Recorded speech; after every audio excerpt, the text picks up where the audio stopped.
Hi, I'm Anjanette Fennell, and I'm wanting to talk to you today about a little something called NaNoWriMo. Now, NaNoWriMo stands for National Novel Writing Month, and it is a writerly challenge that undertakes to write a 50,000 word novel in the month of November. Now, both experienced writers and those who are just new to the game try this challenge out every year, and I wanted to talk today about the three reasons that I think NaNoWriMo rocks, and the three reasons I think it sucks. Now, let's get started with the reasons it rocks. First of all, it forces you into a daily writing practice. Now, whether you're a beginning writer or somebody who's been writing for a while but maybe has let other things at the top of the priority list, this process is really great for forcing you to sit down and actually write out your words. The daily target is actually 1,667 words, and any writer will tell you that that can be a bit of a challenge in and of itself, especially if things aren't flowing. So getting yourself into that habit every day of sitting and actually getting words on the page or on the screen, as it were, is a really, really great thing. The second reason that it rocks is because it supports forward only movement. And by that I mean no fixing typos, no restructuring sentences. You don't go back and fix anything, even if it's horrendous. You simply write forward. And that is something that I have all of the writers that I work with one-on-one and in my group coaching really get used to. It is so, so important for a first draft to not get stuck in the editorial mindset, to simply move forward. You will edit this manuscript again. Don't waste your time doing it now. The third reason it rocks is because it allows you to explore some story ideas without judgment. Again, the whole concept around it is to just free yourself to the process and get used to writing every day and really just take off. Now, the reasons it sucks. Kind of related to that last one, it is really tough to pivot when you have lost interest in your topic.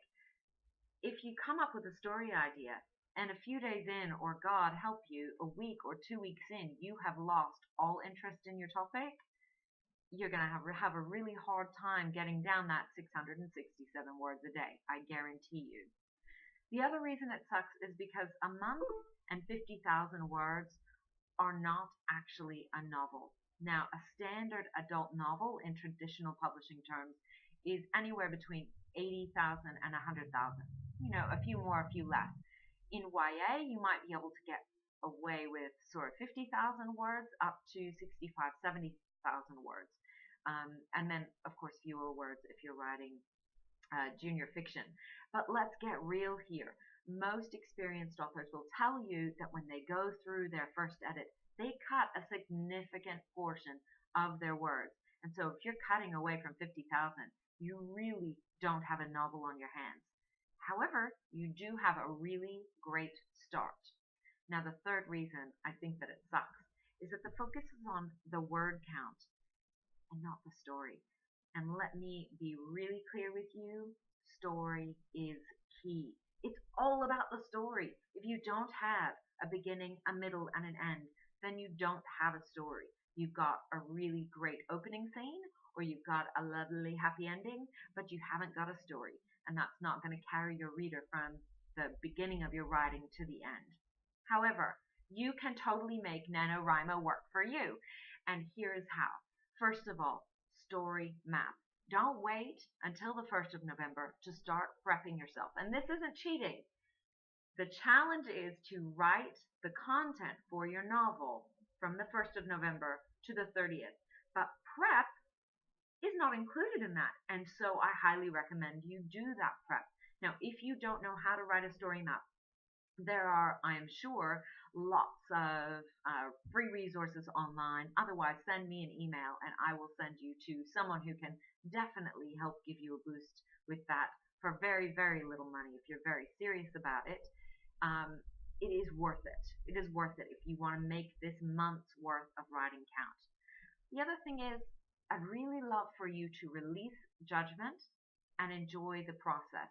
Now, while you can spend your time and get serious about the story map, and I still recommend that, on the other side of it, it's really important not to make this something where you think you're going to bust through a tape at the end of the month.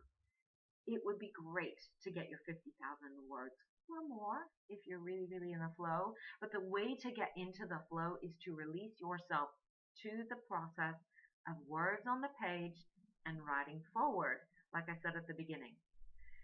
The other thing is I would really love for you to think about your story away from the desk, and that is maximizing your story time. It is a truth that writers don't just write their story when they're sitting down in front of their computer, or if they're old school at the typewriter, or with their notebook and their pen.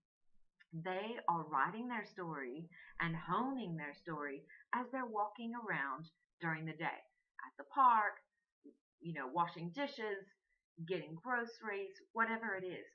Do that too. Let your story in for that whole month, and I guarantee you, you will be rich with content to write during the times that you're sitting in front of your computer.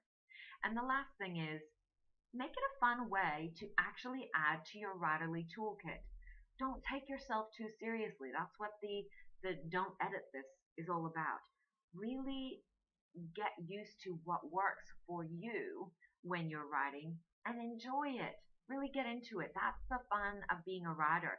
If you aren't liking it while you're doing it, I say don't do it at all. But NaNoWriMo is a great way for you to really jump on board and give yourself a big, big challenge. And you know what? I have actually met more than one author who has gone on to finish an entire novel that started as a NaNoWriMo project. So if you have any questions, as always, send me an email at anjanette@yourliterarycoach.com. Otherwise, I look forward to seeing you next time. Bye.